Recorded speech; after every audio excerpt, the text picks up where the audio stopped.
as Tim says, that sound means that we're ready to begin.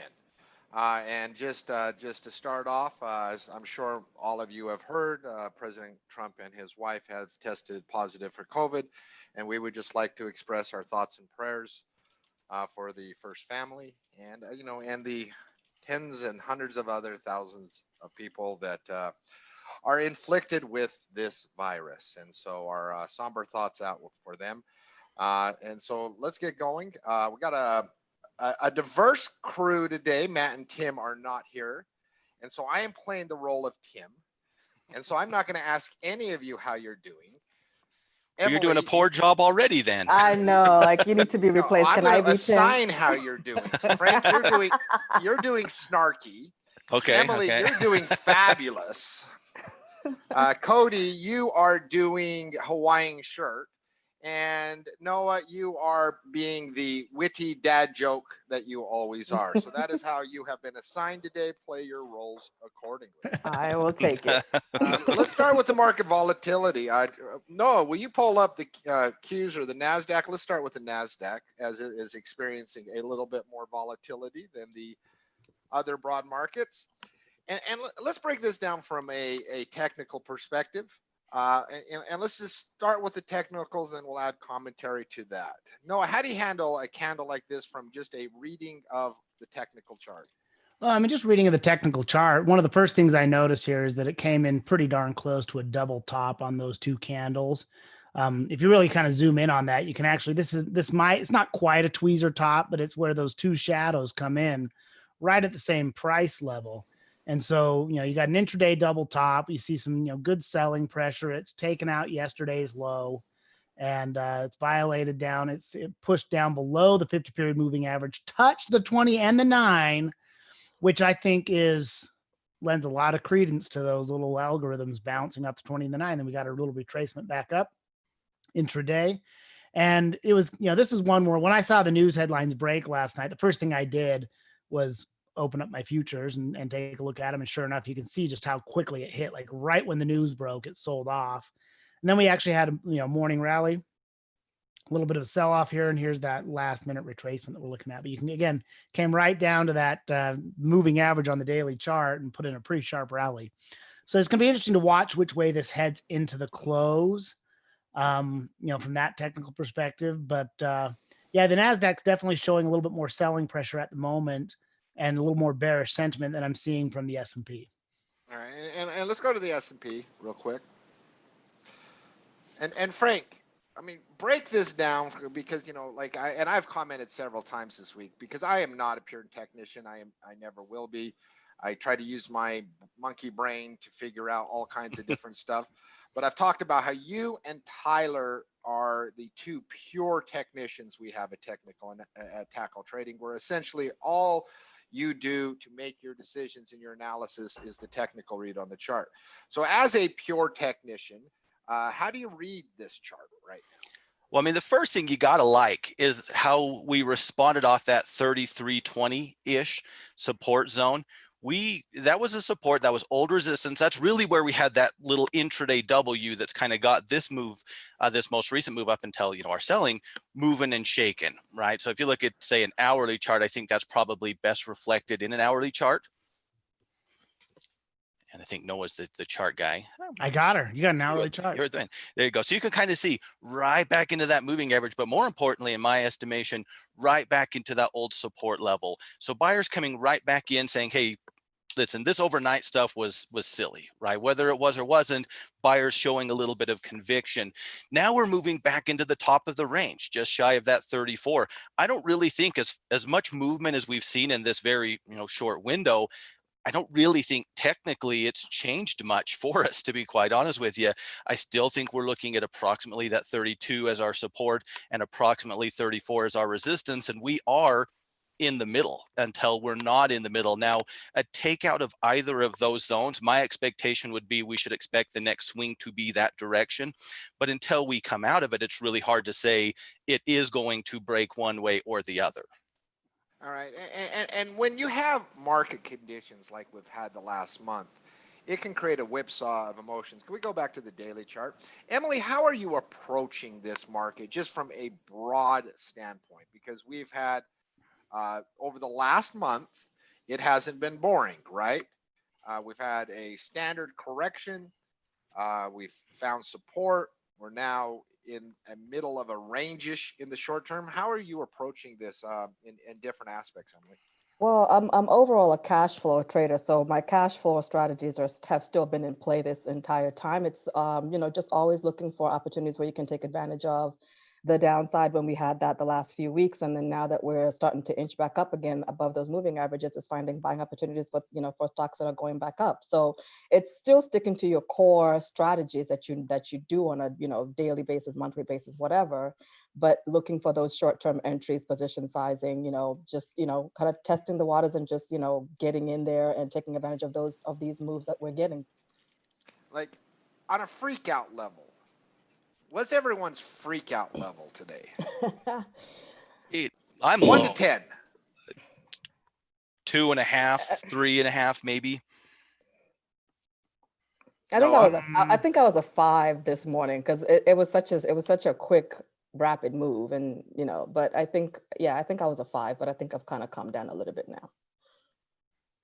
3.325. Yeah, so it's moderate, right? Like it's like I mean, because I'm not freaked out. I mean, I'm not bullish or robust. I really think that we're going to have a cash flow environment for a while, which traders like Emily and I, who are primary cash flow traders, I mean, these market conditions are fabulous. For sure.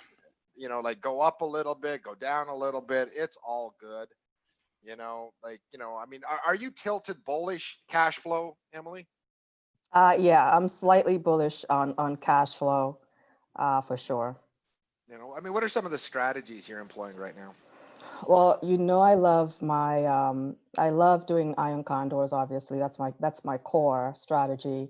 But I love doing bull puts. I love doing calendar spreads. Those have really been working out for me. The forward cover calls have really been working out, and a little bit of some butterflies. Whenever I see some opportunities, I can get into some some broken wing butterflies. I'm doing that as well. All right. And the headlines this week, like what was the headline this morning? I mean, we've been joking about causation, that stocks open lower increasingly on uncertainty over the presidential election. And, that uncertainty was already there with Trump getting COVID. I mean, it adds this. What does that mean? I mean, it's one of the things I've heard a lot of people debate. What does Trump getting COVID mean? And I've heard 10 people give 10 different answers, right? I mean, it's really hard to ascertain until you know if it's serious or not. But the election itself is on the horizon. Now, Frank, as a pure technician, do you even know that there is an election coming up? Unfortunately, yes. So I hear a lot about it, whether I want to or not, but I don't really put a lot of value. I am a swing trader, and I am, a relatively short term by nature. What I really look at is it can increase the day-to-day volatility. That's kind of how I think about events as a whole, and just kind of trade the trend, trade the charts, whatever the case might be. So yeah, I know about it, and I will vote when it's time. But the story, listen, I like charts. They paint a much prettier story, in my opinion. What about you, the other two? How are you approaching the election? Because I mean, it's this huge event, right? It's this massive, everybody knows about it, everybody has an opinion.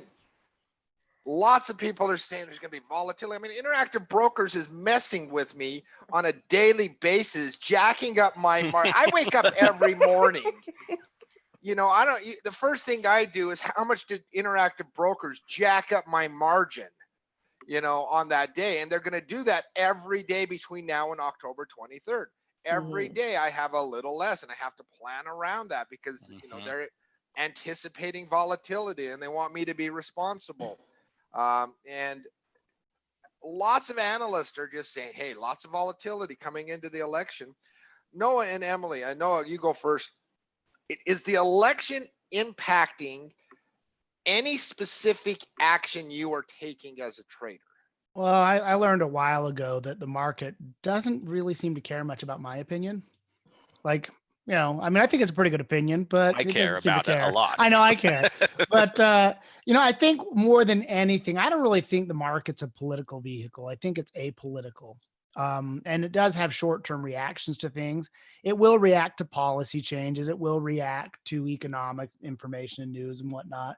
But at the end of the day, the market does not like uncertainty. And something you said this morning, Mark, as we were prepping up, I thought was really interesting. You're just like, I don't think this move has a lot of conviction. So any kind of news, negative news, will rattle the market's conviction. And that's kind of what I'm looking at is like, you know, you've got a nice little bull rally going on, but a little bit of news rattles that conviction and it can just suck the wind out of the sails of the bulls. And I'm just expecting volatility. It's, you know, cash is a position. I'm mostly in cash. I've got some positions on, but I'm still playing the markets, you know, just as I do, but I've kind of put myself a little bit on the sideline, just kind of playing it cool. So I don't have to be as worried or stressed about it and just have more, try to enjoy the process as much as we can possibly enjoy this. No, and what Noah was saying, what I say in pre-production is something I've said on the show all week, is that unless you have a genuine sentiment spark, I'm suspect of any rally because of exactly maybe kind of what you're seeing today. Like, unless you have a sentiment spark, any negative news headline is going to rattle a market that is only technically going up without real emotion and sentiment behind it. Emily, for the election, are you doing anything different? Have you placed that November Condor trade? Yes, I have already placed a November Condor trade, and this is going to be my second go around, you know, trading as a trader with the election. I experienced the first one in 2016, and you know, other than just the overnight volatility that we experienced, you know, and the market just, you know, continued going up after that. I don't plan on changing anything different other than maybe buying some put options to just ride my long-term accounts, you know, just in case. So on that, just got better buying some portfolio insurance. But in terms of on my day-to-day basis trading, you know, maybe I'll pull off a couple of trades before the election night. You know, we'll just have to kind of wait and see how it leads up to that day. But as far as my core strategies, I'm still doing that. Will I, you know, take some off or, you know, make some adjustments prior to the election? Maybe. I don't know yet. I haven't determined anything yet, but yeah, I still have my Condor on. And now that I know how to adjust them, I mean, before I was panicking, right? When we first had the 2016 election, I had Condors on and I panicked. I imagine that was tough for your I first had Tim round. on speed dial. I blew up his phone that whole entire night. I was like, what do I do with this damn bird, right? So now that I have a little bit of more experience, I kind of know how to handle them. And like Noah said, if it's, you know, if you feel like it's too much for you, then just stay on the sidelines. But you know, yeah, I think I'm a little bit more comfortable going into this election than I was the first one.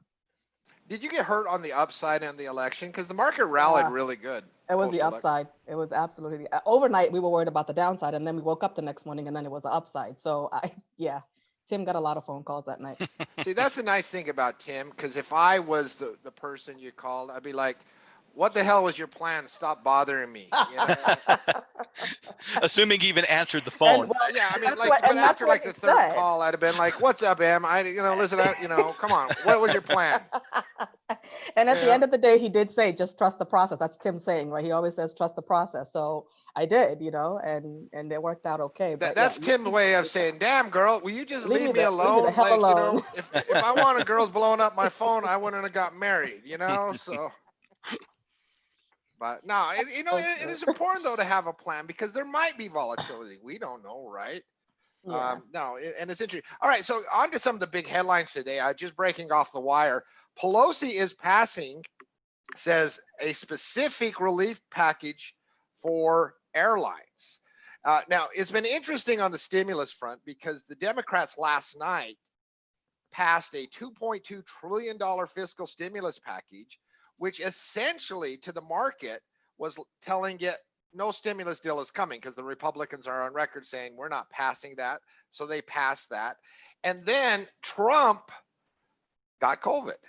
And Pelosi this morning said that the president's COVID-19 diagnosis has changed the equation and that the two sides will find a path on a bill.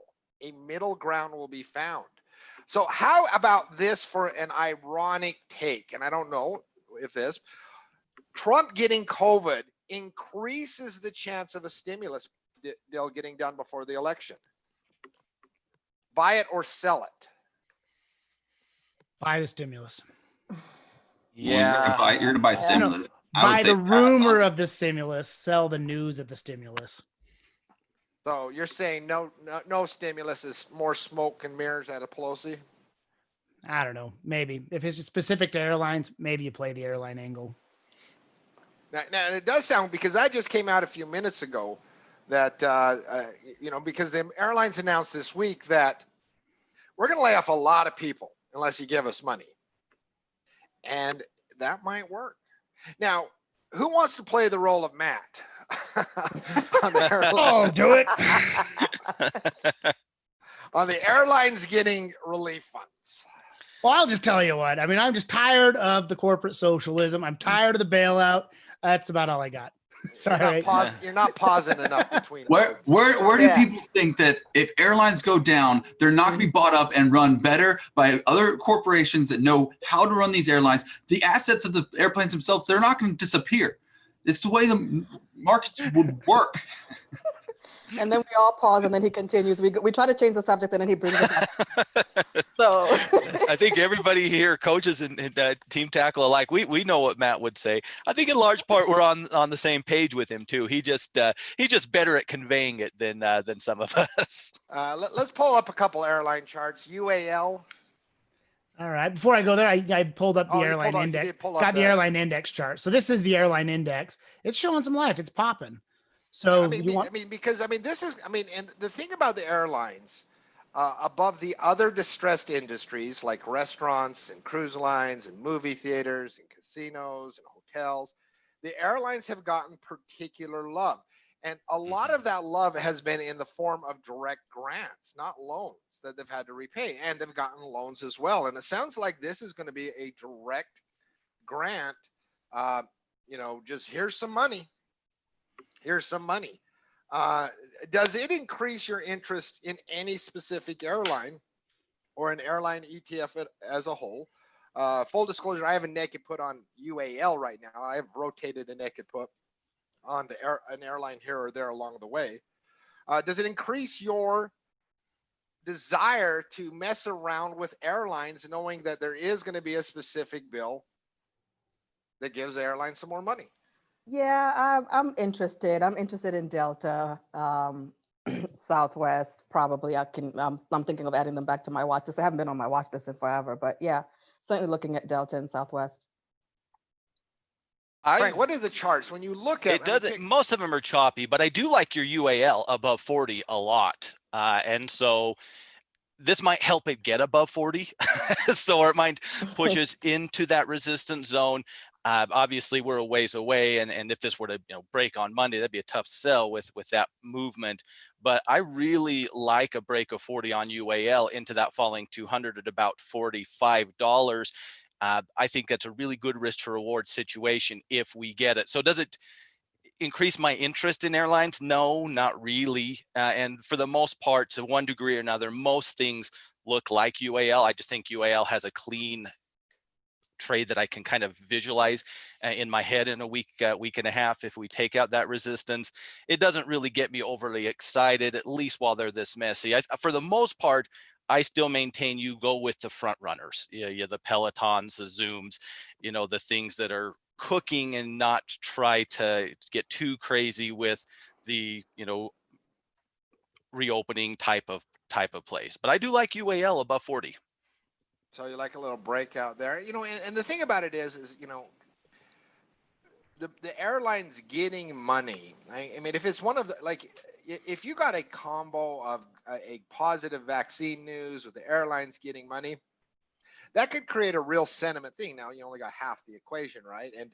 And any rally on airlines has not been to be trusted, right? It's petered out. It's been very, very choppy, problematic to the upside. But damn, that is a nice cash flow looking chart and has been for several months. Oh yeah, I can see why you've been enjoying selling naked puts on it. So, I mean, have you done anything on the airlines, any of you? not for several months. During this little chop over the summertime, I have been leaving it alone. There was a pullback that started well and then stopped me out maybe. But since then, I've been leaving it alone. You know, it is funny having to analyze a group of companies, not based on anything actually going on, just how much federal relief they can get. And then we have to analyze that. It's 2020, It's right? 2020, right? But no more bad news in 2020. I'm calling the end of it right now. There you go. That's a stance. I take the opposite end of that. You're going to bet the over on that? I think, well, no, I think we're going to have some other form of bad news, whether it's actually news that we should be concerned about or whether it's news that the market overreacts to. I definitely think there's going to be additional news that's going to come to the ether in the next 3 months. Come to the ether. Ooh, did you breaking out big words on a Friday? Big word Friday out of Cody Mackey. The ether. That's very sci-fi of you. In other news, Cody Mackey's huffing ether. The ether. That sounds like something you'd hear out of a Star Trek show. All right, let's go. Let's break down some of the other commodities. Let's start with copper. Copper and oil both had a big sell-off yesterday, but man, a pretty ferocious rally, eating up a lot of that loss from yesterday. Frank, let's go to you on the technicals. I mean, when you analyze the last 3 months of price action, 4 months of price action on copper going back to, mid-June, I mean, what do you see here from a technical perspective?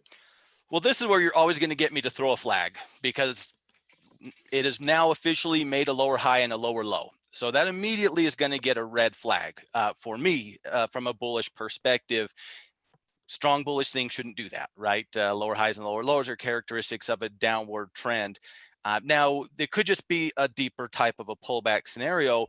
We're now just need to break resistance. This is what I like this pattern a lot if it's something I'm interested in as a bull, because now I let it sell off, see if we can create that higher low, and then look for an entry above resistance. Right now, between basically the last 2 days candles, you're playing favorites, whether you're a bull or bear. In my opinion, there's not a lot of great strength there on either side. But if we can develop and the break to the downside, if we do take out what's, this last 2 days low, that'd be a pretty clear signal to become, less bullish. I'll put it that way. So, but it's a tough sell when we've just broken support for the first time, right? In quite some time, we've failed at resistance. We've created that lower high. Those are things that we have to overcome to get momentum back on track. Don't have to be a bear, but it's really hard to sell me on being a bull in these type of scenarios. But we pull up FCX, and I'll go over this. I do my live show at 3 o'clock Eastern here in a couple hours. I'll go over the commodity charts a little bit more. Do any of you play FCX? I like FCX, absolutely. Because I play FCX like all the time. It's one of my constant things that I own. Yeah, FCX liquid, right cheap. You can do lots of fun stuff with it. What do you think about that chart? I like the bullish engulfing candlestick right there at below 16. I know that's breakout Frank's territory to point out that beautiful looking setup. But I had to beat you to the punch. I like what you did there, and you have sold me. Isn't that the 50-day moving average or the 20-day moving average too that we're dealing with right now? Maybe that's a 9. That's a 9, but it's right there with the 22. So yeah. So basically taking out the week high here, that's a weekly engulfing candle, right? Currently, it's chomped up all week of price action. Breaking above that resistance would be taking out moving averages, creating that higher low, creating that higher high. Much better technicals in my mind than actual copper. That is nice. I do like that, Noah. I give you a gold star. No, and FCX, they don't only do copper, they do a little bit of gold as well. But I like that chart. When I looked at that chart, I was like, oh, that's actually something I think Frank, Noah, and Emily might appreciate. Absolutely. How would you play it? Like, because this is not an uncommon pattern in this market, right? Like you see it here on FCX, but you've seen it on a lot of stocks. You've seen it on AMD recently. You've seen it on a lot of different stocks. How do you guys play a deeper pullback that then consolidates where you have a resistance level. What is your trigger to get in? How do you play that pattern? Well, I'll go with this one. My trigger to get in is going to be taking out resistance. So, I mean, I think super aggressively speaking, you can say that we've done that today. There's still time in the day. For right now, I'll just call it today's high. That may change between now and close, right? But right now, that's where it is. In most markets, and certainly in volatile markets, we really get in trouble when we play the middle. At least I do. Either give it room on your stop and be quick to lock profits that way, or or trail up tight, right? Being in the middle is tough, I guess, is the point I'm trying to make there. I like going with the one-to-one target if we can break above that resistance, which would mean, where does that need us to go? That would need to be below resistance. I want to say 17, and 17 will work. So I've got an idea of where, my first target would be. Right, I've got an idea where my entry is, where my first target is. I am a huge proponent of scaling out at a one-to-one ratio of half the trade. As most people know me, that is my personal style. So now the question is, from a stop perspective, what does that look like, right? What does that look like? Because if I don't think this can break 17, I'm probably not trading it, right? But I do have to respect 17 that's staring at me right in the face, whether I believe in it or not.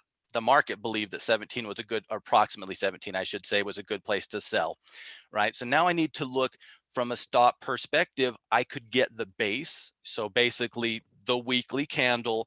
I really like the way that's set up if we're comfortable going beyond 17.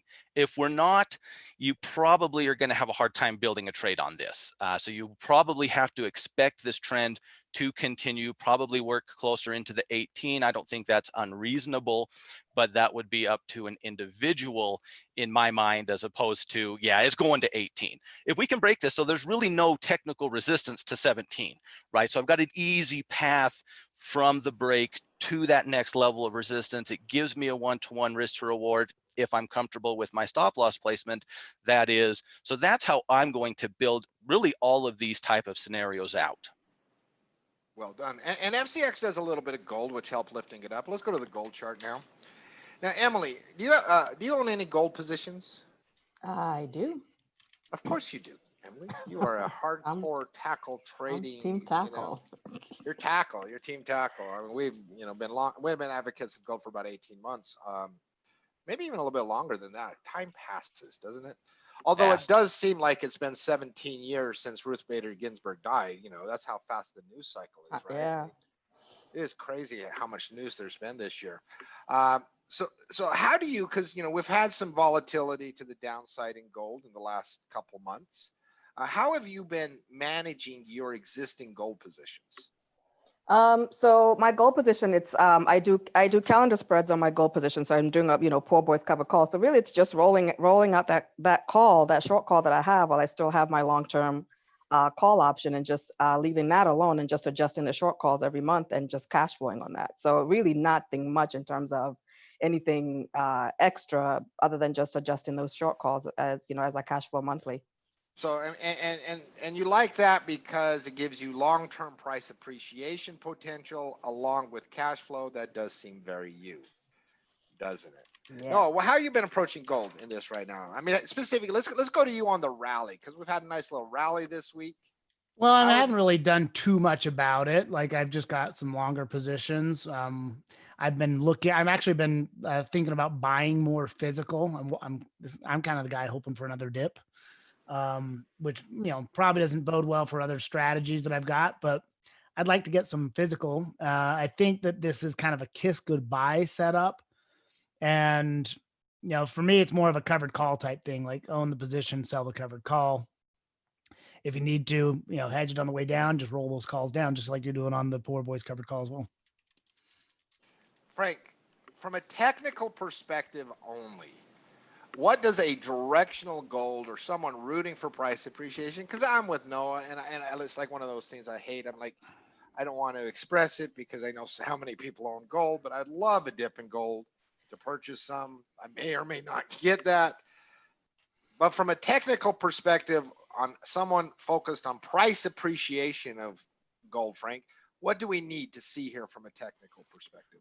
We need to see how it responds to this old support as new resistance, right? Because this could be a little kiss goodbye type of deal, right? And will you draw that line on the chart for me, Which Noah? support resistance line do you Just want? the whole floor from the last couple of months, that zone. All right, I'm going to draw an unstraight trend line right here, our support Yeah, zone. mine's about get a big one. 1912, if that helps. So, but it is a zone. It is not a number. Mine's not even straight. I had to stick my tongue out while drawing it. That's how much concentration it took. There you go. Now, I want to know why he chose the color yellow. Was that Gold. a specific choice? Yeah, gold. It's gold. It's closest to gold, probably. Oh, he always uses yellow. I think it just stands out against the black background. Oh, no. I was choosing it because maybe it's just. Oh, were you? Okay. Okay. So this is a challenge, right? This was a breakdown, a couple of weeks ago. We do have legitimate concerns that this old support becomes new resistance. Will it? If I knew, I would tell you, but historically speaking, that does happen quite often, right? We're also in those falling moving averages. So technically, if you're a bear on this chart, you're liking this as a potential entry going into next week, right? It's pretty easy trade to map out. Maybe need to see some downward movement for entry, right? But assuming we get that, hey, let's get our stop loss right above those moving averages, right above that floor, that zone of floor. If this is going to continue to trend to the downside, because again, like it or not, we're making lower highs and lower lows. Not a debate, right? That's not an opinion. It wouldn't be unreasonable for someone to try to trade it that direction. So if I'm looking at, and I'm biased, I'm much more of a gold buyer, like most of you here at Tackle Trading as well. So if I'm looking at potential, hey, is this an opportunity for me to get in, whether to initiate or to add or whatever, I want to see that. I want to see some people come in and sell it. I want to see this look like a bearish retracement on Tuesday. I want the bears to say, yep, we went short gold and things are looking good. If and then we can create a higher low and then take out that pivot, that's always a clean signal in my estimation. So as a bear, downward movement, you could sign me up technically. Like I said, I'm not really all that interested in shorting gold, but technically I think you could make a case for it. From the bull side, you've got to break resistance. Listen, I'm a simple dude. If you're not breaking resistance, how bullish can you be, right? So I need resistance to form, because right now that's at 2000, right? That's not ideal for an entry point when we're down here in the early 19s. So pull back, create a higher low, break that resistance. There's my signal. Basically, we're giving the bears an opportunity. If their opportunity works, great. We get that lower price that Noah and Mark and lots of folks probably want on gold. If it doesn't, if they get stopped out, we've kind of flipped that trend, right? We've begun the characteristics of an upward trend via creating higher highs and higher lows. Another option for you, if you don't want to short gold directly, and if I can even make this transition without Mark getting too bored and changing the subject, you can short some currencies that are backed by gold, such as the Aussie dollar or the New Zealand dollar. So no, do me a favor and pull up the Aussie US dollar chart. If we're going to talk currency at this point, I need you to talk currency for 2.5 minutes at a minimum. All right? And So he'll be you late. got 120 seconds. Do whatever you got to do in currency. Well, I'm going to warm up a hot dog. And I can actually do that right now, because when you look at this chart, it's a very clean kiss of death setup right now happening on the Aussie. So when we know we've been waiting for that retracement within the US dollar, and now we're seeing it with the way that gold's working, and with the Aussie being mainly a gold backed currency. It's not necessarily a gold pegged currency or an exact backed currency. Their correlation with gold mainly comes to the percent of mining that they put out. I believe it's almost 20% of what they export is some of their gold mining that they're getting out of Australia. So that obviously affects their GDP. Their GDP is what affects the strength of their currency. So with gold prices being down and showing this retracement, we see something very similar in the Aussie. So this is where I like being able to have those tools in my tool belt, where if you don't want to short gold directly, then you can go short something that's correlated with gold. And in the Forex market, you can do this at very cheap risk and very, cheap entry levels that allow you to take part in that move in gold without, feeling a little bit dirty by shorting gold. Because I've never shorted gold before, ever. I used to have a commandment, thou shalt not short sell gold. Just as a kind of a good general rule, because over time it's got no place to go but stay solid. I know that I mean myself and Matt are main Forex traders, but can I sign any of y'all up for this short on the Aussie? Yeah, you could sign me up. Chart, yep. I need a little bit more. You know me, I'm greedy, Cody. I would like a little bit of time in this little, moving average pocket they've got themselves in. But yeah, you could potentially sign me up there. You can sign me up for some more sauerkraut. I'm out in my fridge. What is your favorite hot dog toppings? I'm actually, because I love hot dogs. Hot dogs are one of my favorite food. On the planet. He's completely taken over the Forex, but that's fine. Honestly, I'll go with that, Mark, because I would say that I like the German style with the sauerkraut and the brown mustard. Brown mustard, onion, sauerkraut, straight up. That's the way to go to me. I'll fight anybody who wants to put ketchup on a hot dog. I'll fight you. I agree completely. I put ketchup on my hot dog. I don't want to fight you, Emily. I think you take. I got my money on Emily. Yeah. Emily, I'm just kidding. All big talk. I'm not afraid to take you on. Listen, anybody that's a Washington team fan. Oh, come on. One day they can endure. No, one day you and I shall be face to face, and we'll either fight it out or we'll just do karaoke. One of the two. We'll just we'll battle it in karaoke. Oh my goodness, that would make me so happy. Can we film that? Can we go like a live on Facebook for Tackle and see the karaoke battle between you two? Oh my goodness, what would we sing? I think the people need this. Well, we gotta do Love Shack. That's the best duo karaoke song there is. Well, you seem to like you seem to enjoy country music. I enjoy country music. It's as big as a whale, and I'm about to set sail. Cody, you got to get this back on track, buddy. Do some country. All right, let's go to Silver. Let's round out Mark's the host here, so. Well, listen, you're the only one who gets it back on track, host or not. That is true. Let's go to Silver. Let's go to round up the broad markets before we get into individual company news and go to Silver. Give me some hope on Silver, somebody, technically, because it's in a tough spot right now. Could go a lot of different directions. Any hope on there. Right? Here's your hope. Ready, Mark? It's got a couple of higher lows up here. Maybe. Just may. Shh, Cody. Shh. None of your bear flag talk. Yeah, right. It's a bear flag, but maybe it's going up. It's gonna fill that little vacuum it left back up to the 20. It's an ugly chart. It is an ugly chart. It's an ugly chart. I worry about Silver. All right, let's get into company news. And, we're going to start with Tesla because I thought it has the most interesting news.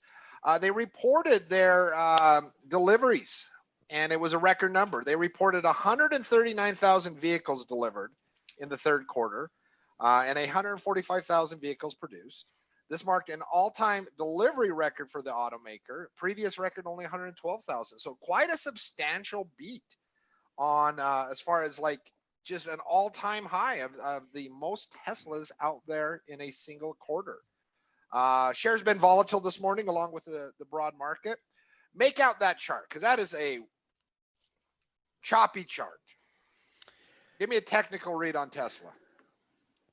Who do you want to give that technical? I'd be happy to take it. I want to get a couple different perspectives. Well, I like the higher lows off the 50-period moving average. The fact that it's come back up and testing that 450 resistance zone, and it's a back up above all the other moving averages. I think that bodes well. I'd love to see a breakout above 450 to maybe call it 450, maybe 60 ballpark there. That would be a pretty clean signal, and then it's just a short trip up to 500. I won't be surprised if we see it retesting that high. Yeah, I would agree with you there, Noah. And just to add a little bit to it, we're coming out of a little bit of a triangle too, right? Where those higher lows off of the 50, those lower highs, we just broke out of that probably yesterday. So that would lead me to believe if we can create that higher low, thus resulting in the breakout, you could sign me up. I'm interested if we get that development. Do you ever play Tesla, Emily? I do. For this one here, for this particular chart, sign me up when it's above 460. So you want a strict breakout momentum, clearing recent highs? Yeah, with stocks like Tesla, you really do want that confirmation. I mean, some stocks you can kind of jump in ahead of time, just kind of, waiting for that breakout to happen. But with such volatile stocks like a Tesla, you gotta wait for that confirmation. I would hate to jump in before I get that clear confirmation. All right, second question on Tesla. Now we've had two clean bounces off the rising 50-day moving average. Both have produced really violent moves to the upside in the short term. If we get a third pullback, let's say next week to the 50, any interest in playing a reversal bounce off the 50 again? Possibly. Moderate. Yeah. Very hard. Without knowing exactly what it looks like when it's there, you can't sign me up. But so probably knowing Tesla, it's too fast. Hey, So I'll tell you what, Yeah, that if anything, 50, maybe legging in. Like if you're doing a couple of contracts, maybe just starting off with one or two, however many, whatever your position sizing rules are. But maybe possibly legging in. But I would definitely wouldn't put all my eggs in and trade off of that bounce. oh, you're kidding. Well, I don't know if I that put 50, an egg into a Tesla basket, let alone all my eggs. But telling I am you, the that 50 has been holding pretty solid. I mean, it's been impenetrable, unlike the Mhm. Tesla strong, Windows yeah. trucks against ball bearings type of thing. But it's holding.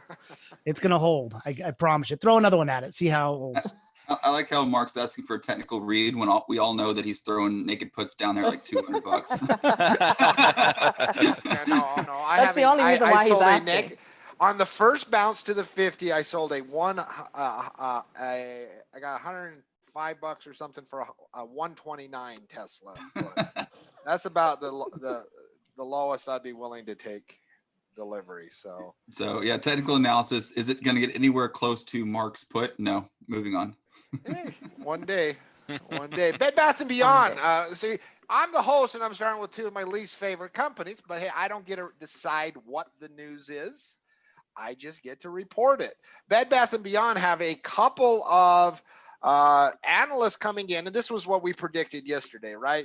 Good solid earnings, and then you see inevitably the analysts coming in, jacking their prices up, and we saw that today. Raymond James coming in, jacking their price up to $22, rating the stock a strong buy. JP Morgan raising their price from $10 to $21, although they keep it as a neutral rating. So post earnings, how do you play this situation? Because this situation is not uncommon. Gap up, strong price movement. How do you play the post gap earnings announcement? Let's start with you, Emily. I don't. Good answer. I want to see some consolidation, obviously, with the gap. I want to see it consolidate there. Give me another breakout for that confirmation, and then maybe I'll look at it. But for now, off of just those two candles, I'm not doing anything. I'm not touching that. What about you, Noah? I probably don't play this one just because I don't have an interest in the company as is. So, just from a technical perspective, anytime you get a gap like that, I'd probably be looking for it to do what it did today, take out yesterday's high, or cross back down into the gap zone, start trading below 18. But that's a tough one. And again, I don't have a ton of interest in the company, so I'm not going to go chasing after it. But that's an impressive gap. Good on them. Yeah, What's it the goes to only the way you watch can- list, and and I listen to M's advice. I can watch list it. I mean, that is impressive, right? There's no really two ways around it, but I need the next setup. If you're day trading, fine. There's probably something you could have done this morning, right? At least in hindsight, playing Captain Hindsight, we could have. But as a swing trader, you've got to let development happen. This is just one of those where I can't get past how much I dislike shopping at Bed Bath and Beyond, and I'm just not going to trade it. It's a really strong personal bias. Every time I get into one of their stores, I'm like, how does this checkout work? I don't like this. It's just, I'm grumpy old man. I hate Bed Bath and Beyond. I just, I can buy decorative towels anywhere. But Amazon. I put this on my 100 list because it's one of those things. It feels like a very constructive quarter for Bed Bath and Beyond. Like as far as the sentiment over the next 3 months, it seems like there's going to be a trade here. And whenever you have a company that had pretty good trend coming into earnings and then had a really surprisingly good earnings, and then you get the analysts coming in, jacking up their price targets, it usually means that there's going to be a good trade or two in the coming quarter before the next earnings. And so definitely a watch list candidate, even if you have to give it a little bit of time to cook for the next setup. Let's go to NVIDIA. Wedbush. Now, NVIDIA has been, oh my goodness, the amount of price jackups that they've gotten over the last 6 months has been just outstanding. The most recent one from Wedbush, raising their target price from 525 to 600, rating the stock an outperform, but pulled it from its best ideas. Kind of a mixed signal there, right? Like, you know, outperform, raise the price target, but no longer one of our best ideas. What's the chart telling us, Frank? It's telling us to look for opportunities to go long. It's exactly what it's telling me. We've double bottomed, we broke resistance. We are, of course, pulling back here today. Pullback, I think, is tradable as long as we keep, above those, that 20, I'll probably call it the 20 SMA. That's going to line up really nicely with the short-term resistance back around September 22nd, 23rd. A pullback into or higher than that range, potentially tradable. A break above today's or yesterday's high, thus the weekly candlestick high, would be a signal for me as well. I definitely have these guys on my watch list. It's really hard to have a trade for Monday on these guys, in my opinion, but this is a strong chart as far as I'm concerned. And I think it's telling you to look for opportunities to the bull side. Just with the day's price action, I don't think that's Monday morning. Anybody been trading NVIDIA recently? I've been on the AMD train.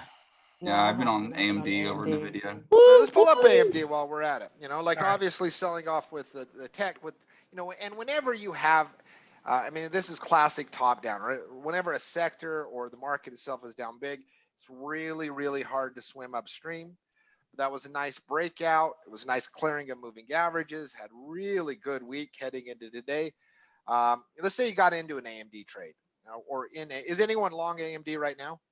Cody, are you along AMD? Yes. I Yeah, am. I'm long Right, so AMD right now. how do you, Cody, let's go to you since you're in a AMD trade. How do you manage the first little hesitation pullback off some strong short-term momentum? What do you do in that situation for you So it personally? depends on the way at which I'm trading. At AMD, I'm actually long stock and with the shares. So when we got to the top yesterday with the movement that we had, even before today, I sold out my calls. So I do cover call trades mainly on AMD, as well as spreading them out if I want to actually take in some profit. If I'm trading it with a long call, which is not the strategy I'm using right now, that's when I would look to spread out the trade and lock in some of that profit as we get that pullback back down. And then if I'm really quick and on my game, then I'm able to then buy back those spread out calls and turn them back into long calls with the pullback. That way I can bring my risk to zero, if not actually make it to where it's not only a risk-free trade, but a profit guaranteed trade. So what I did just recently was yesterday is I sold my calls out for the long shares that I have. Okay. Anybody else long AMD right now? I want to play I want to take just a different stance. Not that I disagree with anything that Cody said there. Couple of things. Again, everyone knows I have the 1-to-1 rule. I also have the rule of 2 rule, which means you have to trade 2. If you can't trade 2, Yes. you can't trade 1. Yes. Right? If you can't buy 2 calls, you can't buy 1 call type of stuff. And that's going to allow me, because technically speaking, any pullback on AMD, whether it's below today's low, I understand hitting stop losses below today's low makes perfect sense. There's a lot of methodology there. But really, the signal, the break of support is the signal, which is way the heck down there where we started our stop loss on this breakout, right? So technically, from a pure technical perspective, let me bring up my own chart so I can actually see, too blind. I don't think you could say we have clear weakness on AMD until we take out that 73.50, which is a heck of a long ways away and really hard to sit through that pullback on your profits on the breakout, right? That's why I so advocate for the rule of 2 and the scale out approach, to not get, because I don't know where the pullback ends. And hey, it might break that support, but in my humble opinion, as long as we hold that 73.50, there's reason to be happy with where you are in the trade. Did you expect it to go? I mean, it is AMD, so I kind of understand, but we probably shouldn't expect it to go straight up, right? I actually use this as an example with somebody in one of my meetings this week, where you work your way up, but it's almost certain that nothing goes straight up or down, right? Nothing's a strong word, but that's usually not the way it works. We have to sit through pullbacks by knocking out of part of the position. And you don't have to use my rules, obviously, but by knocking out a part of the position allows me to feel good about it. Hey, the stop still makes sense. I wouldn't want to get stopped out of this today because I could easily see myself wanting to buy back in on a breakout on Thursday of next week.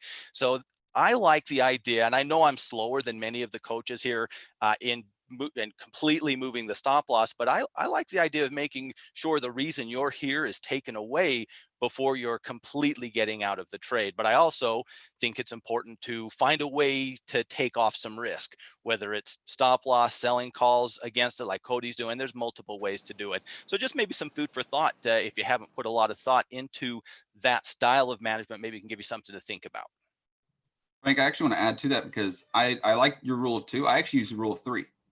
And that's the way I like to, when I'm scaling out a position, I like to do it in thirds. That way, if I'm still, like you were just explaining that there still could be some upside on AMD, well, I could take out a third and then still have majority of my bias still to the upside. So I'm a little bit more conservative on the rule of 2. The way you described it is I use the rule of 3. If I'm going long calls, if I can't buy 3, I'm not doing it. And I mean, sometimes that's irritating because there's some great setups, and maybe I'll just do, stock instead of the call. And when I do the stock instead of the call, I still do it in multiples of 3, whether that be, 100 shares and I'm taking off, 33 at a time and then 34 on the very last one. Or if I'm just doing 30 shares of something directly and I'm taking off 10.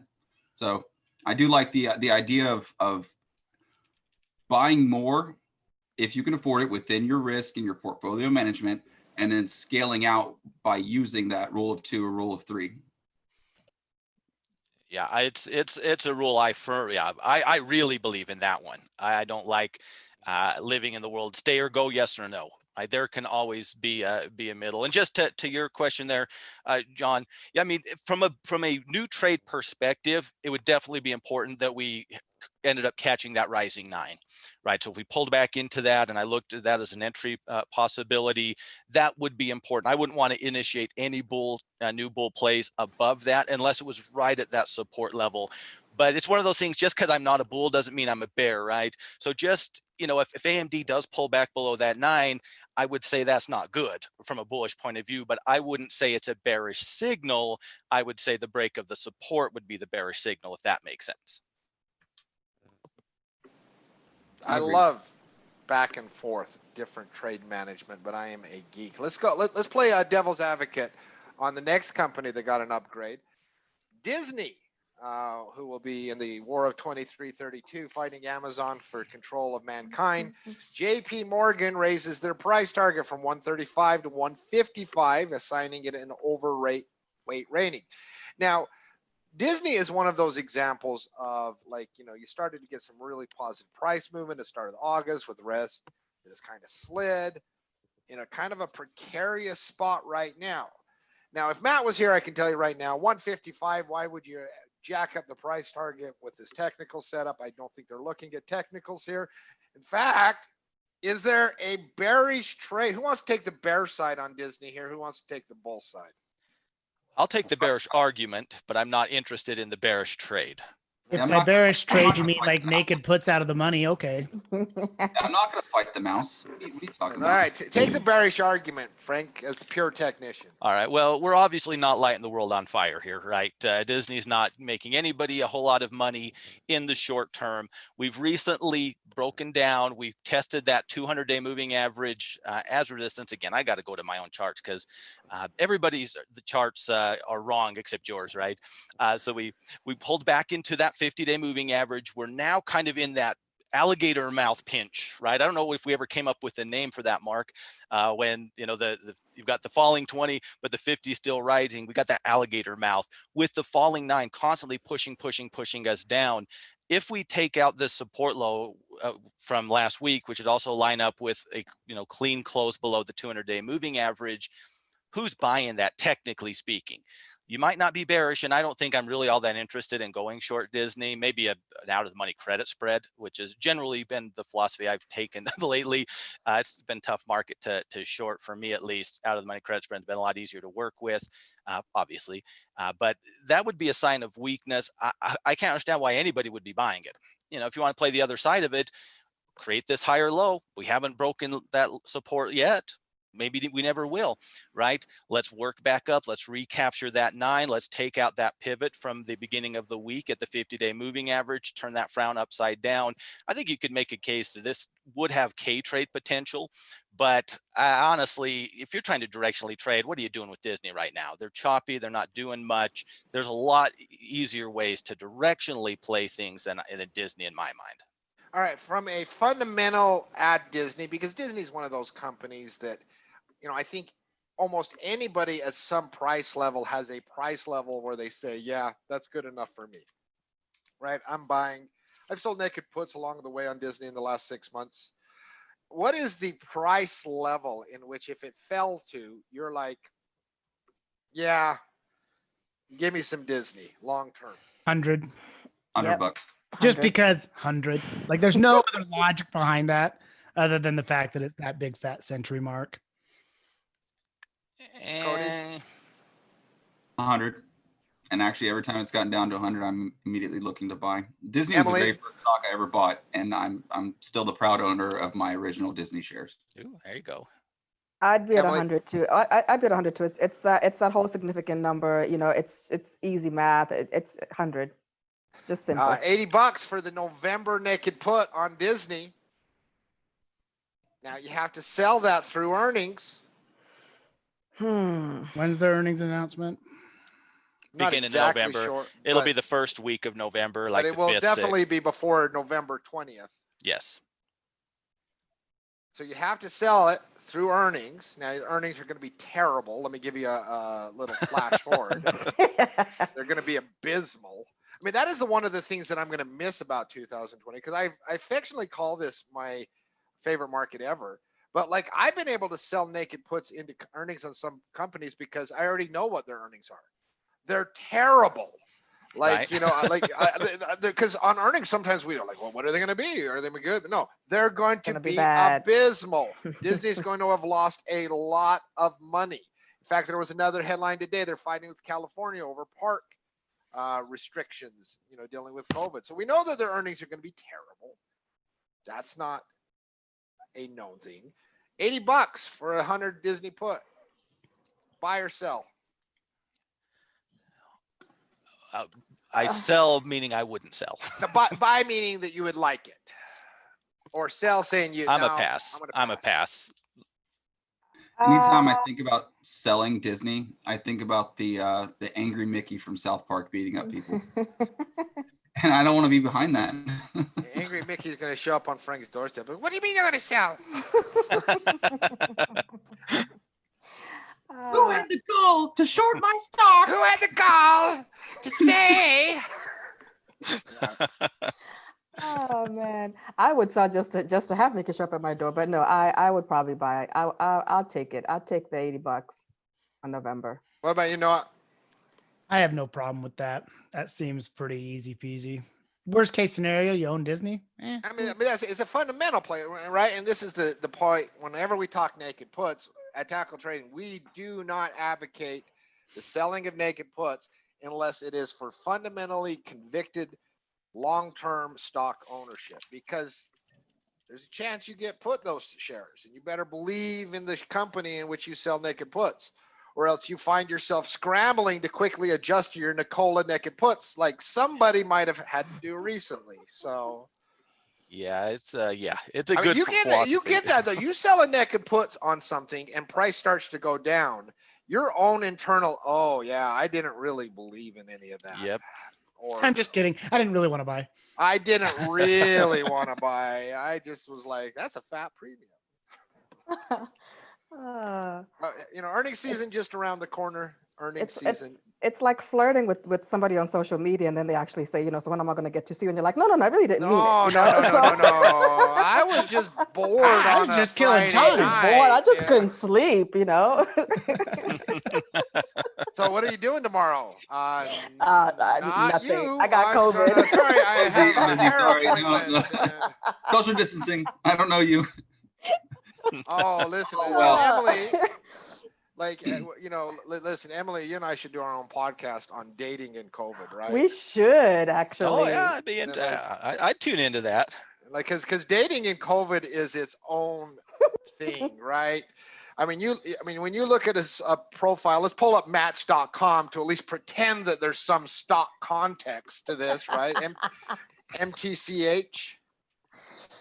You know it very and well. Match.com owns a ton of online dating. Like, I love the online dating space for the future. I think online dating is going to be a permanent fixture. I think it is a huge growth. I have a similar sentiment to online sports betting.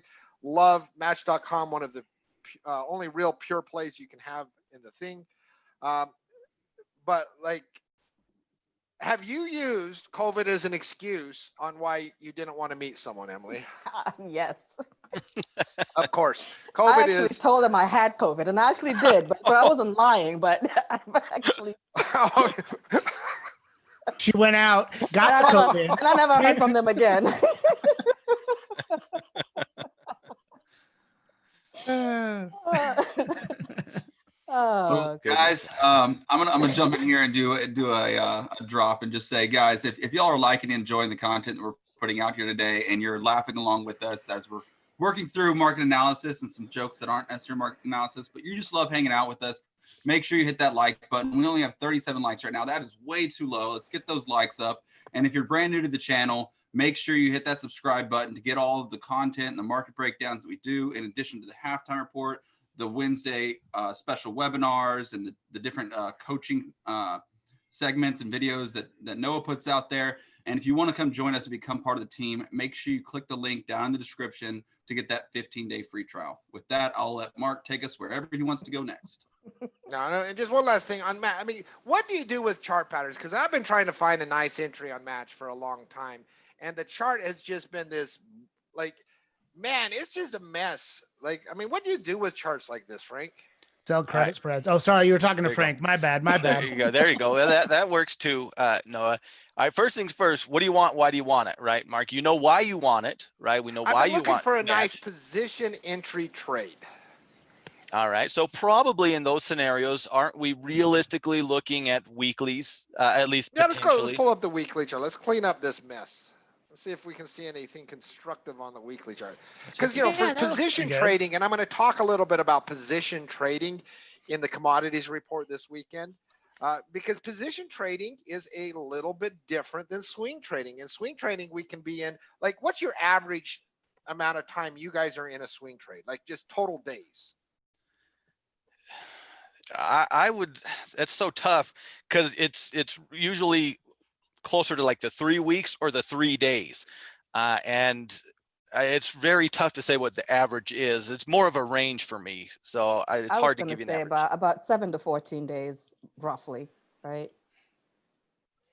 For me, No, what do you think? 7 to 14 days. It's a good looking weekly context. I like that. It's got really clean support zone at 100. Yeah, this is the kind of thing I wouldn't probably take it as a directional trade setup as the moment, but I have no problem going in and, doing the credit spread type trade down below support.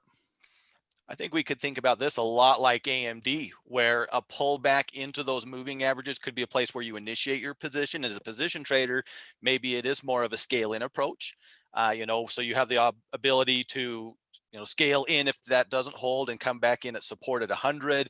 If it runs and takes out resistance in the 120s, you can add to the position. So, not really that's not really my thing, but that's kind of what my brain thinks is a pullback could be initiation for us, and then add to the position either at support or on the break of resistance. Yeah, I mean, because one of the things about position trading is position trading allows you to get into some of those deeper pullbacks on companies you love, right? Like, I never position trade a stock on a company that I don't love, because I might be in a position trade for 9 months. Right. Yeah. Like, I mean, I might be in a position trade for a long, long time. And so, like, some of those deeper pullbacks that you get, you know, it's just interesting. And I missed the one last week because I was over leveraged and Interactive Brokers were jacking up my leverage. Yeah. So I missed the support level at 100 next week. I just wanted to get you guys' thoughts. But position trading, going to talk about it in the commodities report written portion this weekend. Just give some insight on that, because, you know, because in some commodities you can do a lot of position trades. I mean, Emily, would you classify your gold as a position trade, your cash flow trade on gold? Mm-hmm. Yeah, I mean, that's, you know, so position trading is a way to take advantage of some longer term trends, some deeper pullbacks. Going to be writing about it for the next month or two in the commodities report for pro members, so check that out. All right, that is all the individual news I had today. Let's take one last quick look before we get into Friday Fun Frank Day with his many glorious charts that he has brought us. Let's take a quick look at the 5-minute chart. I mean, we're fighting. A lot of just back and forth, back and forth, back and forth since we've started the show. Anything constructive on this right now? Intraday, let me pop to what I can see. Noah, you can have this one while I go sneak and look. Well, I'll tell you what, meh. It just seems like a little shoving match there with about a 20, you know, maybe, about a 20, not even that, like a 15-point range, just kind of oscillating back and forth. It'll break one way or the other before the close. I don't know which way it's going to break. Can I sign you up for a day trade? Because we've seen some ferocious Friday rallies over the last 5 months on Friday afternoons. Yeah, I like the Friday afternoon. Because we've seen that, and I've called that the, oh my gosh, I don't want to worry about it this weekend rallies, where the market just jacks up in price because no real reason, right? There's no news headline, they just jack up. That's a pretty clean intraday resistance level at 33.60. Can I sign up anyone for a scalping day trade? Yeah, a little closer to the close. If it can take out a resistance or a support, there's a quick trade there. I mean, you'd have to have scalping day trade techniques, but everyone's seeing what I'm seeing there? Yeah, I could see it. And as someone who's not a day trader, it's hard for me to say yes, but I see it. I wouldn't short it if it broke above that resistance. I could see, you know, what, 5-10 point move. Nah, I would pass. I see what you're seeing there, but I think I'd pass. All right. Well, let us get to Frankie's charts. Everyone loves is one of our most popular segments of the whole week. At the close of the show on Fridays every week to close out the week, before we do our scouting reports, and if you don't know what our scouting reports are, every weekend the coaches gather, and we gather together on Friday afternoon to try to come together and find the best trade setups for our pro members to head into the week. So if you are not a pro member, great time to sign up for a trial right before a weekend. You get to check out those reports, those trade setups, and all of the rest of our content. Go to tackletrading.com, go to the store page, sign up for that trial. Frankie. For sure. Take All over. right. Well, let's just start with a couple, you know, nothing too exciting, but pretty clean looking breakouts. Our friends over at Fortune Brands, FBHS, broke out, depending on your definition, yesterday. Technically, you know, broke resistance for the first time on Wednesday. Really nice candle here today. Pretty clean entry in my estimation above the weekly candlestick high, or Thursday's high as it currently stands. Just, you know, flying high, a lot of strength. Fortune Brands been just a performer, right? Had plenty of opportunity to sell. Nobody did. Could I sign anybody up for a breakout here on Fortune Brands? I like it. I think it's pretty. I think it's clean. I think it's pretty clean. There you go. There you go. I like the space. I like anything involving homes and this and that. I like the space. I think there's a real move. Technicals are obviously clean, right? I don't have anything to add there. I just think there's a real move away from tech. I think there's a real move into cyclicals. I think there's a real move. I think this is an area of strength in the market. So yes, sign me up. So I'm in. You in, Cody? I'm in. Do we get the? Yep. Oh. No, you got everyone here. All right, there Cody you was checking the Dallas Cowboy injury report. There you go. And let me tell you who isn't injured. Nick Foles, starting quarterback for the Chicago Bears. Your obligatory Nick Foles reference of the halftime. If only Tim was here. Oh my god! On the home builders though, like and in that space, I've done some back research on it. That even with some like the thoughts with the banks and mortgages and the state of the economy right now is that when you actually look at the rate of growth in the population versus the rate at which homes are being built, is they're actually behind, meaning that we need more homes to be built and added to the market. That happening makes me a long-term bull for home building.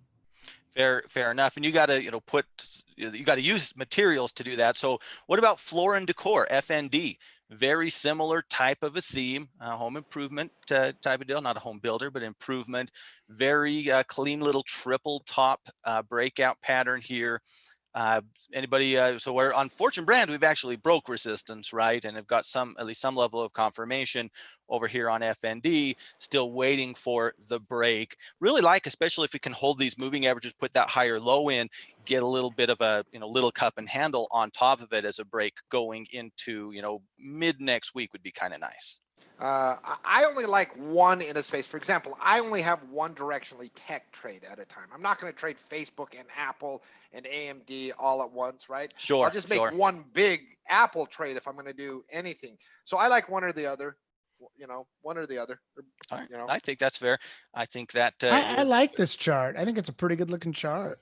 I think it might depend on how you like to get in, right? Do you like to close confirmation, or do you like to have the order right above resistance, right? And I think, I've deliberated about this long and hard and had many, we all have many a discussion and argument. Perhaps it's come to fisticuffs over whether or not you can buy before the breakout.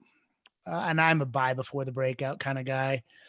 Sometimes it bites you though. Sometimes it bites you. Yeah. And I know calmer heads will be more patient and they'll wait for the break. Listen, next time I see you, I'm going to bite you for that comment. All right, we'll go for it. So, a little bit different invite, the fake NVIDIA, NVTA. What? You guys have been really, really strong. Medical nursing services broke out, been flying high above the 9, tremendous strength, drifting back into that 9 this week. Now this pullback, is not going to be everybody's cup of tea. I certainly would expect, but if we get confirmation, this might be a Noah one. Could I sign you up, Noah, if we take out this little trend line that's Frank knows I'm a no, but he's like, I'm going to go to a friendlier market there. Exactly.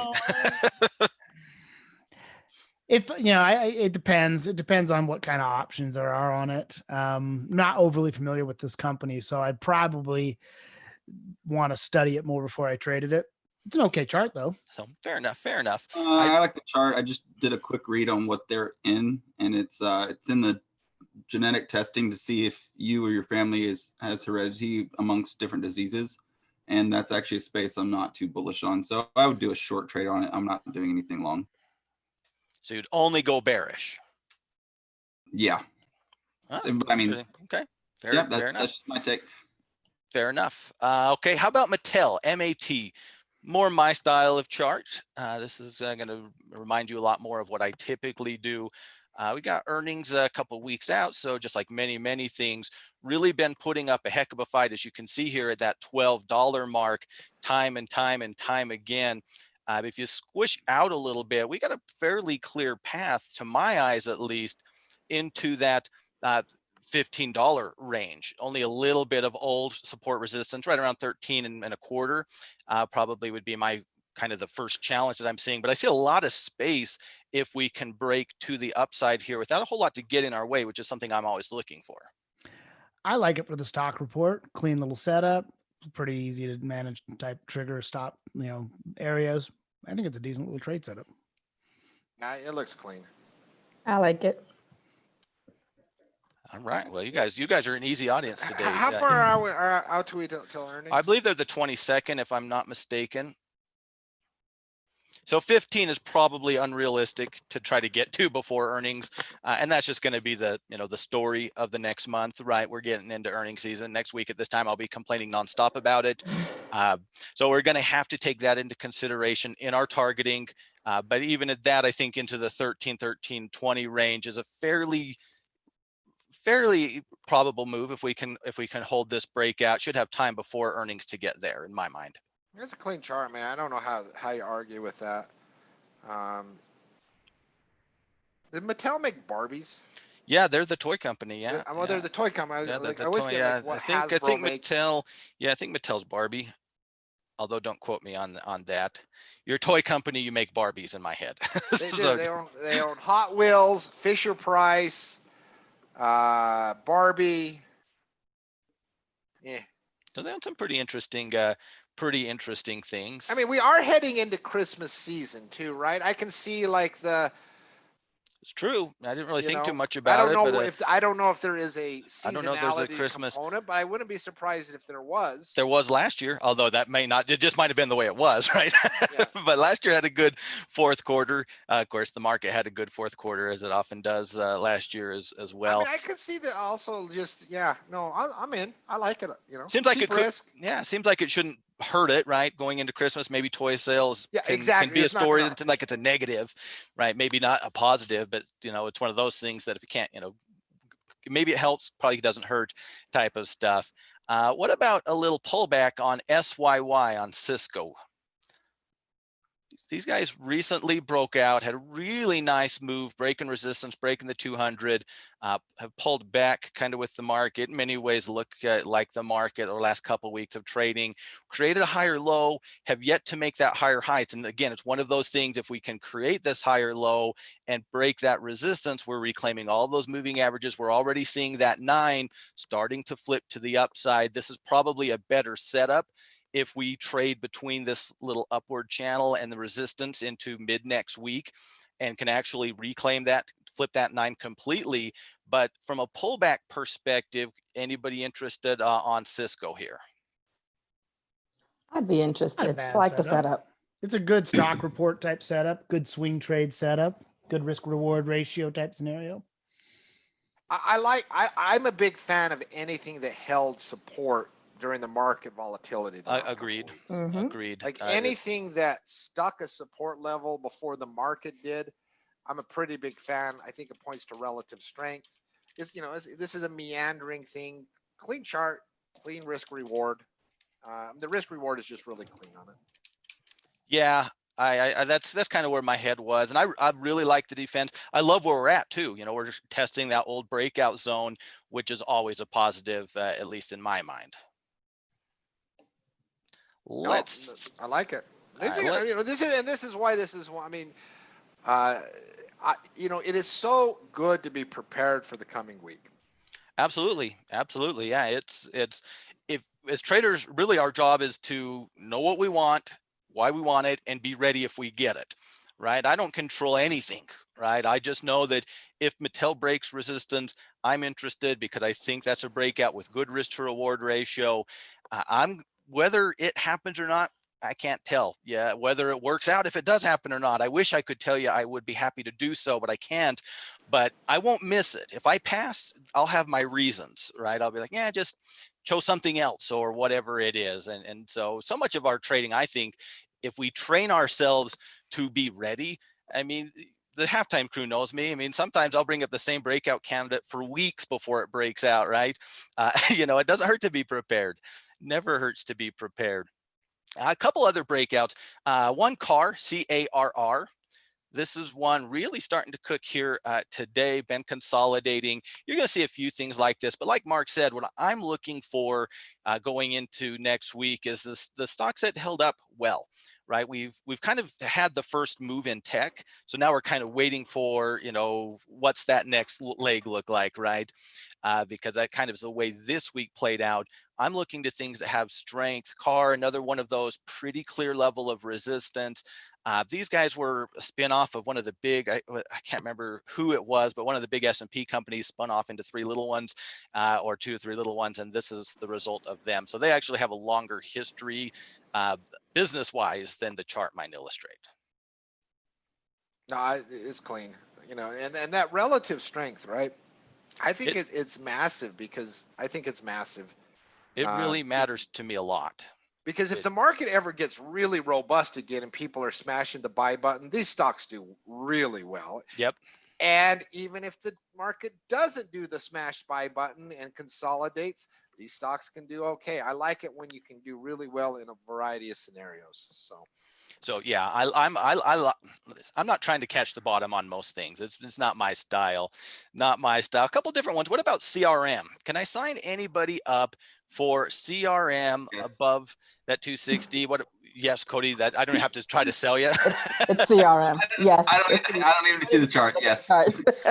No, fair enough. Well, let's talk a little bit about the chart. I mean, we have two tests, right, at what, just shy of 260, 257, I'll call it. And then all week long, we've been banging our head right into that range as well, while we're catching, that 9 crossing back above the 20. Some people call that a signal, right? I don't disagree with them. I think that it's just a signal. I don't read too much into it, but I think the 9 crossing back above the 20 can be interpreted as a bullish signal. If we can hold this and create that higher low, breaking that resistance, Cody, is that something, or can I just buy it right now and just roll with it? If you take the Noah approach of buying for the breakout, yes. If I'm buying for the breakout, I like to do it more cautiously, possibly look to scale into your full position. So even if you're looking to do a 2-to-1 or 3-to-1, maybe, you pick up one of those now, or a portion of the stocks now.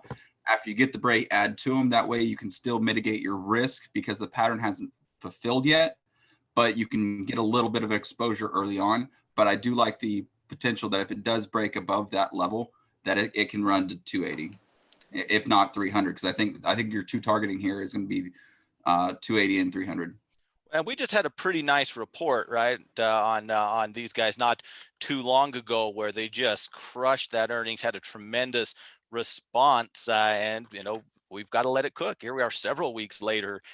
Maybe that's not the trade you're interested in, but I do believe these guys continue to warrant as watch list material. I'm with you there, Yeah, Cody. I'd look to do like a credit spread, maybe like a bull put, and just while we're waiting for the confirmation, just start to collect on some cash flow and then add on. There you go. And these type of big gaps that you see out of here, the reason they always take that time to cook is just those moving averages need time to kind of catch up. When they take that gap, it's like right, a gap fill or a run. You don't really have anything technically to help you go on until they take that time to kind of build in, Yeah, sometimes it's like 3 days, and sometimes it's several weeks. Yeah, so whenever someone asks me what do you do after the earnings, Emily summed it up. You wait till the next whatever, right? Whenever it is that you might get that. Now I got a fun one for you, Mark. Old Space, SPCE. I know you're gonna like this one.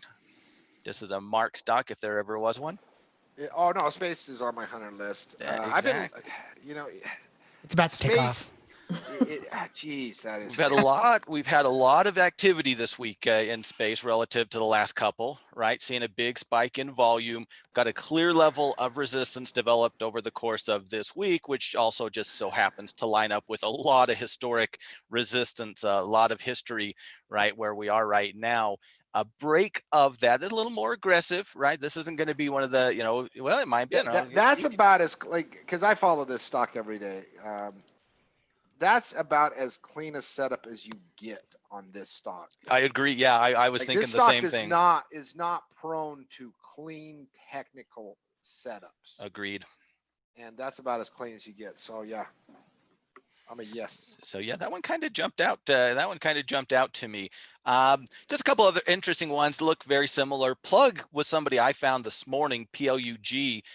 Just a cheap little $14 stock. They have pretty good liquidity on the stock. Didn't check the options, but just another one of those guys that are just hanging right at a very clean level of resistance. So I thought that warranted keeping an eye on going into the upcoming week. Let's take a look at a couple of things that are showing a little bit of weakness, maybe. And let's start with PDD. I'm not even going to try to say the name. P Diddy. Yep, P Diddy. P Diddy. We had we've been struggling for a while. We've been below the 9 for several weeks. Moving averages are all falling with the exception of the 200. We had a pretty strong, like a lot of things, run to the upside throughout the earlier part of the year. So we don't really have a lot of history of support on these guys. Are actually breaking through that floor here today. Bearish trades have been tough, right? It's been even when the market's been selling, at least for me, it's easier to be a bull usually, right? At least for a lot of us. But little breakdown here, Noah. Could I sign you up? I like it for a bear setup. It's got all the trappings of a good bear breakdown. Nice little low base. It's got confirmation. It's got clean exit points. It's got a pretty solid profit target down there. Yeah, no problem. M. Yeah, I like it. I like the breakdown. I like that it broke below support today. I'd like to see a little bit of increasing volume on the way down, but I Yeah, like it. it's yeah, a little kick in the volume wouldn't hurt. We'll see how it closes today. And then there's not a ton of great bearish setups out there. At least I didn't find a whole bunch here today, and I still have a bullish, leaning like probably all of you do. How about Halo? HALO. Maybe a little kiss goodbye. These guys broke down here, Noah, a couple weeks ago, have rallied up. We're testing that old resistance, or old support is new resistance, at least as of right now, have failed that battle. Maybe a tougher one to trade if you're uncomfortable targeting to that swing low that we put in last week. But a little bit of a kiss goodbye pattern did stand out to me there. That's a decent kiss goodbye. It's got good volume on the initial breakdown. The rally up into that area is happening on lower volume.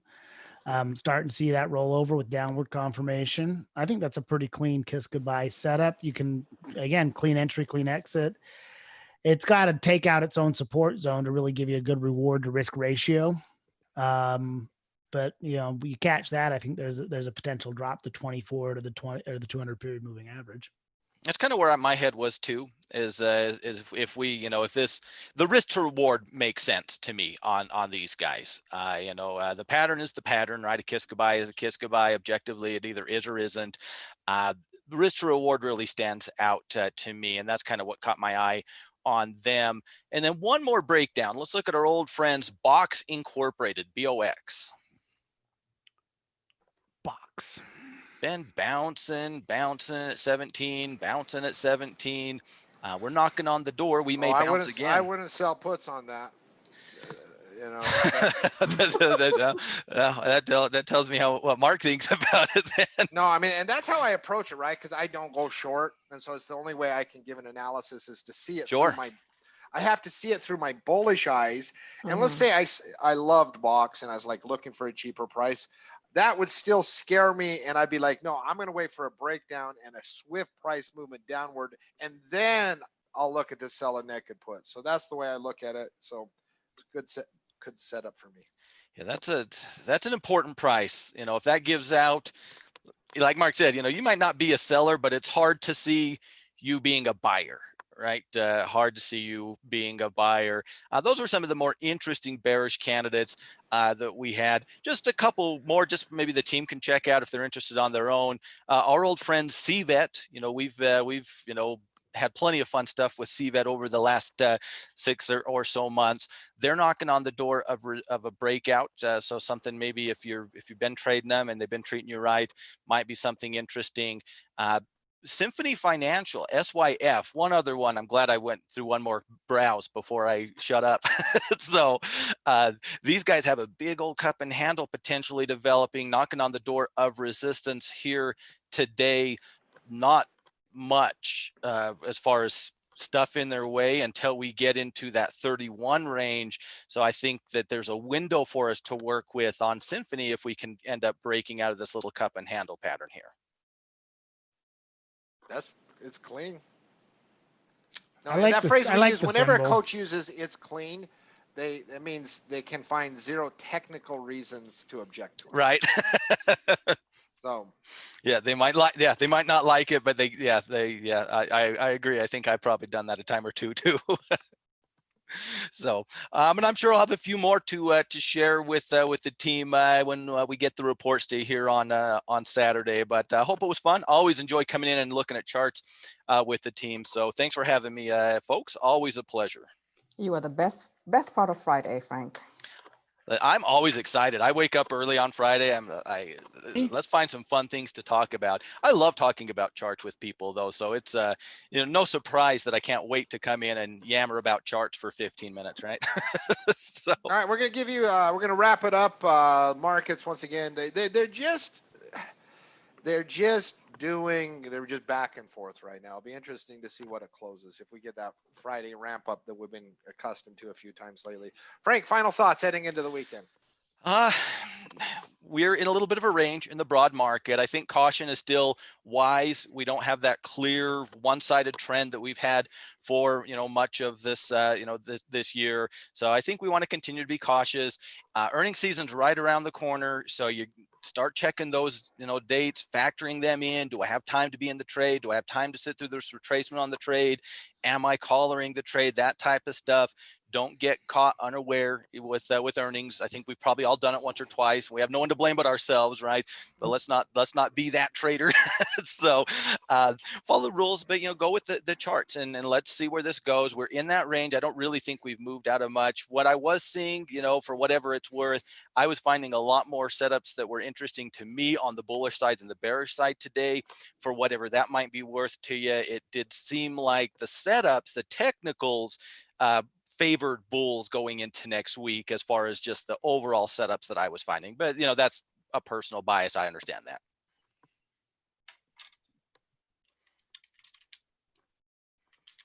Did we lose Mark? Oh, I was on mute. I apologize. Oh, there you go. Noah, final thoughts heading into the weekend.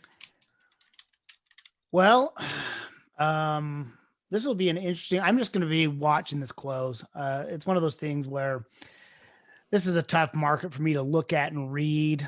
Again, I think there's uncertainty ahead of us. So measure of caution, proper position sizing, modest position sizing and stop losses will protect you against fatal forecasts where we just don't get the right, we don't get our direction right. So more neutral and just caution, just be careful out there. Emily.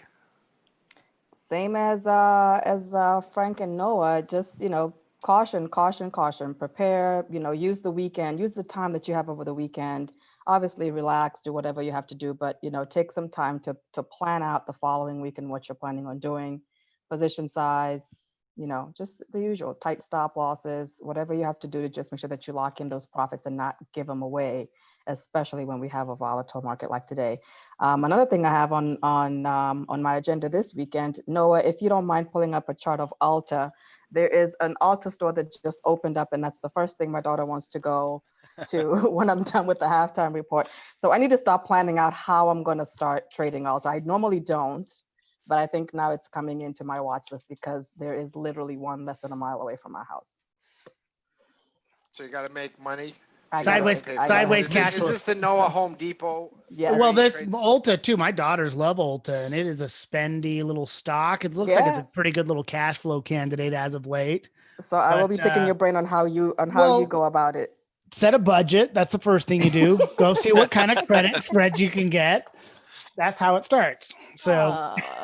There you go. Yeah, we're right in the middle of the range, though, that we've been in for much of the year. So that's always interesting. Kind of a messy, we're in the middle of the range chart. That's a tough one to create a directional trade on, for me at least, for today. But keep an eye on it, and there will be something that shapes up here in the days to come. Something will pay me one way or another. Yeah, you got to figure out how much you're going to spend. So you go the opposite of Noah's way. Go spend your money, then you'll know how much you have to invest trade on Ulta, or how many times you have to trade one share of Ulta to get that money back. Get the money back. That's it's so funny because I actually do the same thing with Callaway. It's like, okay, how much do I need to make here so I can go golfing without Kelsey getting mad at me? Okay, I own this many shares. How many calls do I need to sell if I want to golf 3 times this weekend or this month? So I'm always doing that. Yeah, that's funny. It's free. It's free cash flow, honey. Yeah. I Well, didn't spend any. not only do you need green fees, you need to buck up for some childcare and give her equal amount of free time. That's how that works. Yeah, hearing these glorious marriage stories, I'm more convicted in Match.com than ever. Match.com to the moon. My final thoughts, I'll have a lot of them on the show that I do in about an hour for pro members at the Closing Bell show. If you want to know more about tackle trading, email me at team@tackle-trading. Everyone have a wonderful, wonderful weekend. It's crazy time, right? 2020. Let's just do a little bit to spread love and cheer. Let's be the change we want to see in the world. So Amen. everyone, have a Fine job wonderful today, weekend. Mark. You did a good Tim impersonation. Yes, know, you did. Good job. My Matt impersonation sounded a little bit more like Alex Jones than it did Matt. I'm sure I Matt's going to be happy to work hear on that. I I'm got going to to make work sure on I that. tell Matt to watch that part. Have a All great right. weekend, team. Everyone have a good weekend, Team Tackle.